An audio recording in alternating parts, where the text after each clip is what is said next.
An era of global trade, investment, and financial flows, where events in one corner of the world can reverberate across the globe with astonishing speed. This is the essence of an open economy, a system that actively engages in international exchange.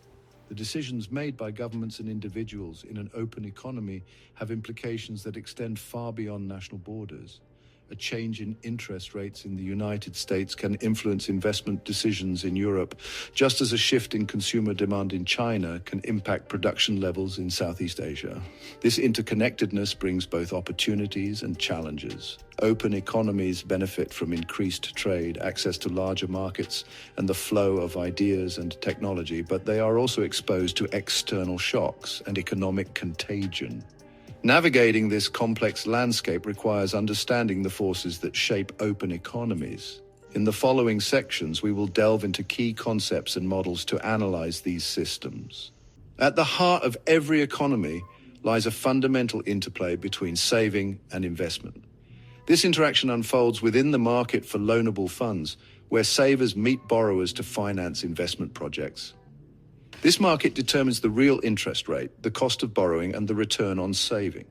In a closed economy, loanable funds come from domestic saving. In an open economy, foreign capital inflows augment the supply. This foreign capital influences domestic investment and economic growth. The demand for loanable funds comes from domestic investment and net capital outflow.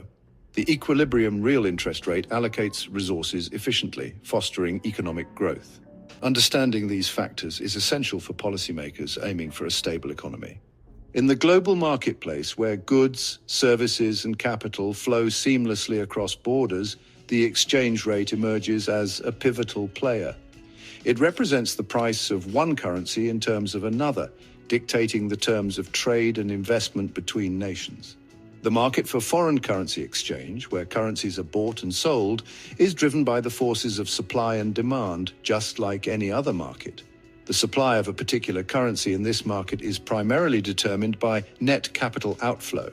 When domestic residents invest abroad, they sell their domestic currency to acquire foreign assets, increasing the supply of their currency in the foreign currency exchange market. Conversely, when foreign investors purchase domestic assets, they demand the domestic currency, increasing its demand and potentially appreciating its value.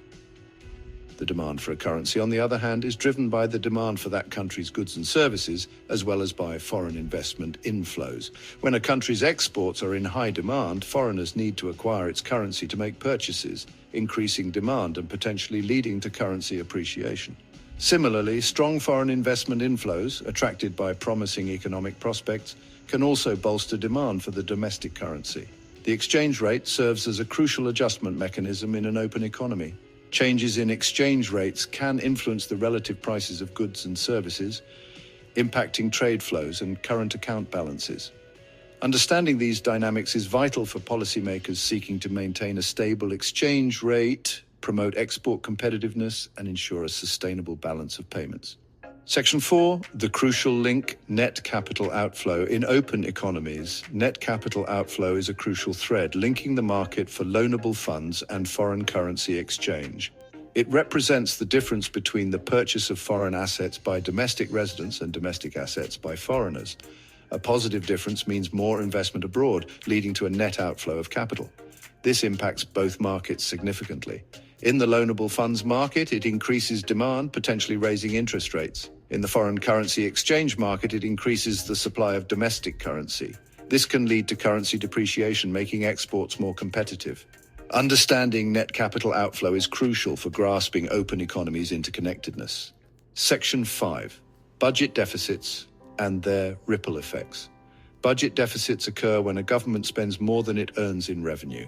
This shortfall is typically covered by borrowing, leading to an increase in public debt. Budget deficits can have wide-ranging effects on an economy. When a government runs a deficit, it often needs to borrow funds from the market for loanable funds. This increased demand for borrowing can drive up interest rates, making it more expensive for businesses and individuals to borrow money. Higher interest rates can dampen investment and consumption, slowing economic growth. Additionally, budget deficits can affect the market for foreign currency exchange.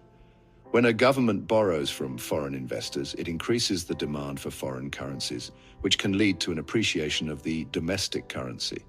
An appreciating currency can make exports less competitive and imports cheaper, potentially widening the trade deficit.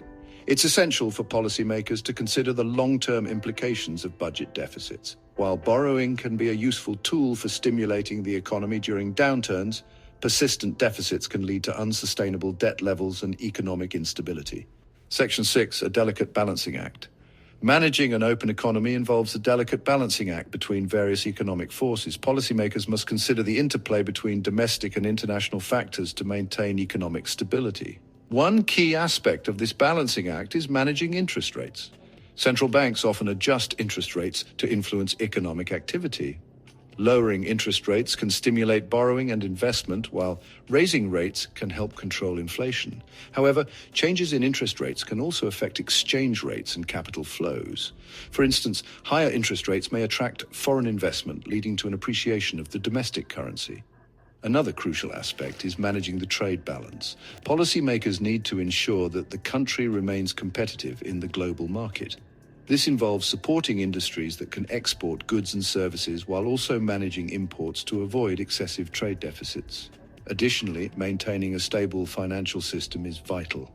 Policymakers must monitor and regulate financial institutions to prevent crises and ensure that the economy can withstand external shocks. Ultimately, managing an open economy requires a comprehensive understanding of the interconnectedness of various economic factors and a proactive approach to addressing potential challenges. Section 7, causes, consequences, and policy solutions. Understanding the causes and consequences of economic issues is essential for developing effective policy solutions. One common cause of economic imbalances is external shocks, such as changes in global commodity prices or financial crises in other countries. These shocks can disrupt trade and capital flows, leading to economic instability. Another cause is domestic policy decisions. For example, excessive government spending or inadequate regulation of financial markets can create economic imbalances. The consequences of these imbalances can be far-reaching. Economic instability can lead to higher unemployment, lower growth, and increased inequality. Addressing these issues requires a combination of short-term and long-term policy measures. In the short term, policymakers may need to implement stimulus measures to support the economy. This could involve increasing government spending, cutting taxes, or providing financial assistance to affected industries. In the long term, structural reforms may be necessary to address underlying issues. This could include improving the regulatory framework, investing in education and infrastructure, or promoting innovation and productivity. Effective policy solutions require a comprehensive understanding of the causes and consequences of economic issues and a commitment to addressing them in a sustainable manner.